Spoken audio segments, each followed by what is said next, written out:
Datang anak yang besar itu dia merau ini masuk ke bawah. Oh, jadi tidak sadar awalnya. Sudah. Jadi ya bibi ini merau keluar bibi Semhana ini. Jadi yang kami dek kain keluar rumah tuh nak terbang. Itulah. Apa kedengar ibu di dalam? Di dalam rumah kan. Ada bunyi apa? Tidak katek kedengaran. Waktu kejadian ibu lagi apa? Nyuapi anak yang kecil itu makan. Lagi kumpul, istilahnya seluruh keluarga lagi kumpul di dalam rumah. Jadi waktu Posisi hujan deras ya, Bu ya? Jam berapa itu, Bu? 5:30. 5:30. lagi di rumah kalau?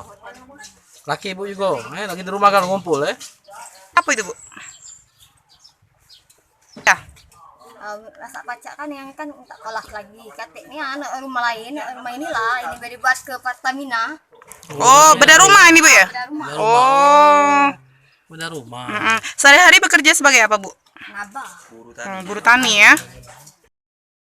atas nama Pemda pribadi kami prihatin terhadap musibah puting beliung di dua kecamatan Pondok Bekam dan Limping.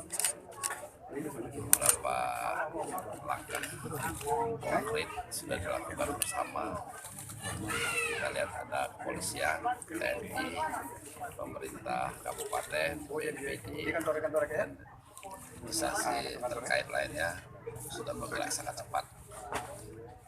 Kami berharap secepatnya kita melakukan pendataan terhadap musibah ini. Kemudian langkah konkret